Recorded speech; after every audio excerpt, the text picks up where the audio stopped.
rukun Islam teh aya 5 hiji syahadat 2 salat 3 zakat 4 puasa 5 mau ngahaji mau kawasa di jalanan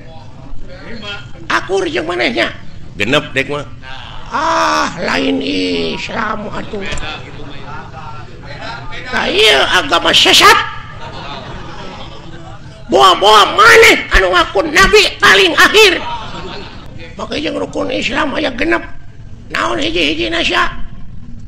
syahadat salat zakat puasa 5 mau ngahaji mun kawasa di jalana aya kagenep balik deui kitu teh ka dieu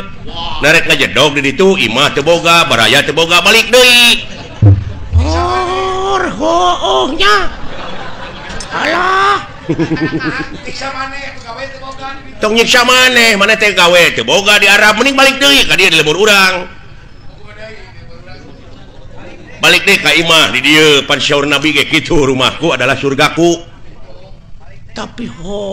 nah itu tercatatnya tapi dah bener teh itu agama naon sarua Islam rukun Islam 7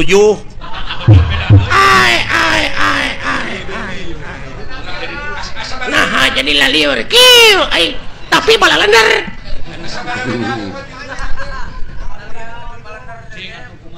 nah make 7 sia teh balikna make kapal narek lempang kitu paeh atuh meureun tilalep di laut oge tapi aduh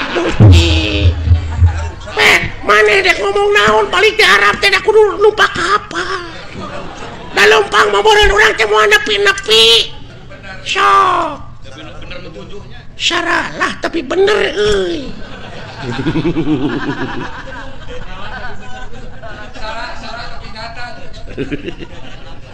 waduh bener tauhid ya jelema ya tauhid cenah bisa jadi ya jelema teh geus nganyang ka poe paketo aing mah lain geus paketo deui geus nganyang ka lioban paingan bana radial aduh lamun kitu mah tiasa panginten 8 naon rukun Islam teh tong ngaluwihan dengan 177 ada gening da 5 gening asli nama tapi dilewihan ku mana jadi bener oge teh jadi bener oge tanya jelema lumpuh Yuni jadi ge nya anu luak leo pamadeganana gini henteu istiqomah aduh bener oi iya ai ka 8 cik sileing naon dahar pet sabab lamun urang teh dahar da pae atuh sok dek bisa numpak kapal kumaha urang lamun teu dahar lang layeusieun meureun urang teh ngajak papang salapan naon nginum nah lamun geus dahar teh kudu melang ti koro tapi eta aduh ampun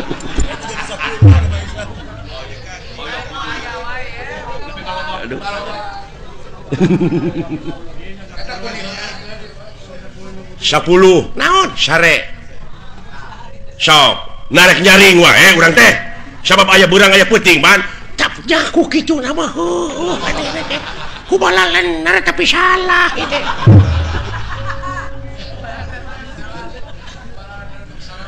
ai mana rek nambahan deui 11 nyaring manya sare wae tuh da bener pisan aduh agama naon ya jelema ya tuh ya kaharti tauhidna euy tuh kaja teh kaharti cenah 12 naon jeung ngising nah ada dahar wae geus goblok ya